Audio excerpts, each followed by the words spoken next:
Yeah, for sure. I make this sweep like this. I'm making a grip here in the sleeve, but sometimes if I just hold, the person is still able to round the wrist and support the hand, yeah. So this is not, yeah. So what I do to prevent my opponent to do that is that I hold and I turn my wrist like this. Now try to move, it's harder. So I hold and turn, and then I make this grip here in the pants. I'm going to step on the mat and kick with my leg in your armpit, but at the same time I'm getting my hips up. So this is a important detail to get some grip leverage. So I'm here, step, kick, and at the same time I bring this grip up and push, push, push, push, push, push, until I can get the mount like this. Just after I get on top, I release the grips. Okay. If you look at Igor Silva's fight, he does a lot of these sweeps. And I think that the most important detail for this technique is lifting the hip up. Because when I learned this technique, I learned like this. Can I use it? I learned like this. You get the grips, you're going to relax the leg a little bit so you can have better leverage when you kick. You try to kick as hard as you can and you make the guy lose the balance there. But when the guy is tense, when the guy is making some resistance here, sometimes even unconscious because we are sparring, it's hard to just get him on balance by the kick. So it's important that I also get my hips up, so I have a better leverage. And then this hand keeps pushing, pushing, pushing until I get the sweep like this. Okay. I do this, well, often from the close I guard. don't think I have never seen it, so Yeah? I know this one you were doing that. There's an awesome fight between Marcelo Garcia and Xande Ribeiro. Okay.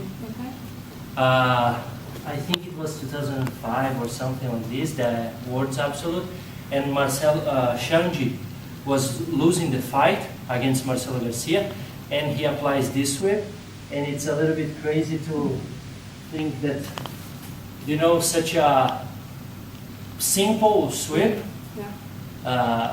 is still effective when applied in the right way against a guy like Marcelo Garcia in his top level, in his top years, you know.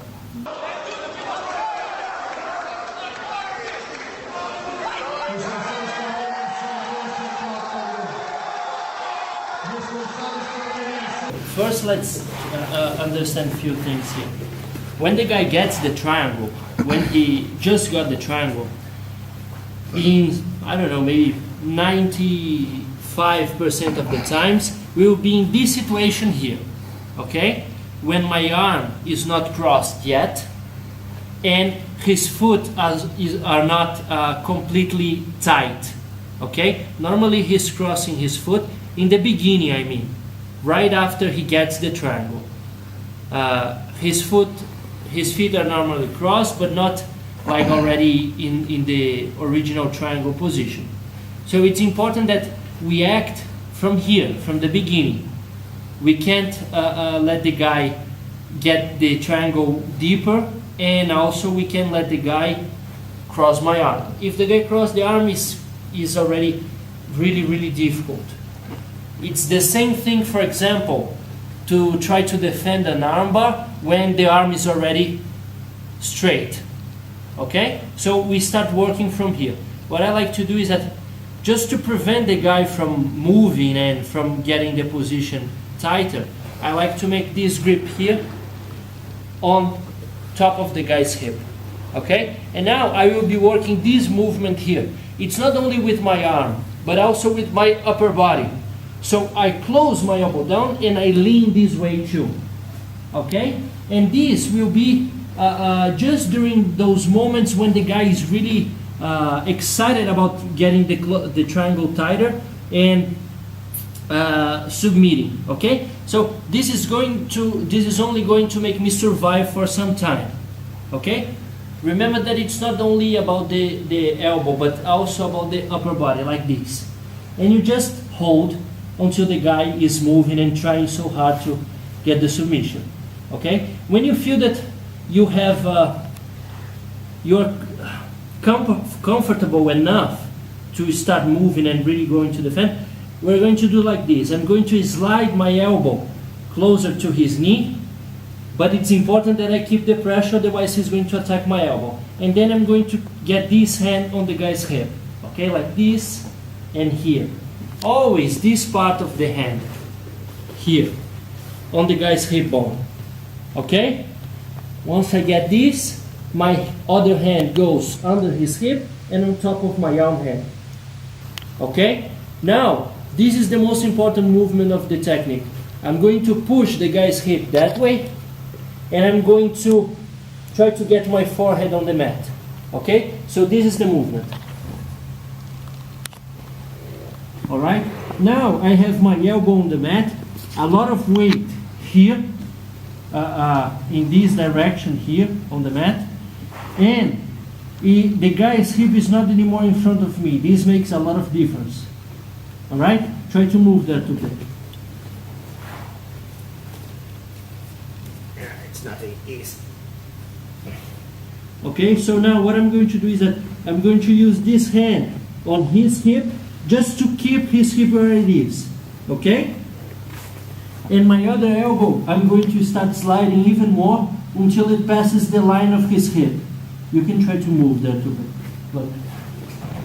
Here. Once I get here, I am almost there. I have just to be patient enough to finish the defense. But the guy's hip is not in front of me anymore. Try to move that. And I am in a good position already. Okay? So, here we have two options. The first one is to get my hand outside from the triangle and start working from here, or get my hand inside and start pushing until I can get my head off. But we have to still be patient because this is still a triangle. Okay, so two options. Maybe this one and push, or maybe this one and get the head off. But the important thing is about the hip, pushing the guy's hip all the way to the other side. Okay? Can you show once more quickly Yes. the whole sequence? Yeah. Hand, lean, and close the elbow this way. Just make sure that the guy is not getting anything from here. Stop him for some moments here. Then I'm going to start sliding my elbow until I can get my hand on his hip bone. Always the hand with the thumb, like this. This hand goes under his hip, over my own hand. Now I'm going to push and get my forehead on the mat. His hip is not anymore in front of me. This makes a lot of difference. Using my left hand in this case, I'm going to keep his hip where it is. Try to move that a bit. And now my other elbow, I just keep sliding until it passes the line of his knee. Okay? Now from here, the real risk for triangle doesn't exist so much anymore. And then I just start working to get this hand off, or in another case, this hand in, push, and get the head off. If I feel that the guy has some space here under his elbow, I take a step and I open his elbow up like this. And then from here, I can just fall and stretch this bottom leg like this. From this position, I can close the triangle this way, or better, this way, here. I can just get his arm, squeeze my knees together, and go for the submission. Sorry, let me see. Yeah, this way, sorry, I'm mistaken. Not here. This is a little bit harder, but this is going to feel a little bit better. And just squeeze the knees. Better for you, not for Ville. So If I am here and the guy is defending that it's being hard, but I feel that there is some space under his elbow, I take this step and I just open his elbow up this way, just by getting my knee back on the mat. Then I just fall to the side. Once I fall, I'm able also to release the Kimura grip and work the hand on his elbow. Pull his elbow a little bit up, close the triangle, squeeze the knees together and get the submission. It's also one option. Nice. And the guy normally is trying to repair the guard by his hips. Yeah. So I let him turn a little bit and take his back off the mat and control him by the pressure of my chest. Try to turn. If I want, I can put your back on the mat, but I don't want. I want you to keep on your side, so keep fighting. So what I do is that I go here, I switch, and then from here, once I am already here, I go for the Kimura. But I let the guy take his back off the mat first, so he thinks that he will be closer from, I don't know, repairing the guard or turning or whatever, but I control him there with his back like this. And then when I walk over the guy's head, I will have the arm right in front of me, so it's not too hard to go for the Kimura grip.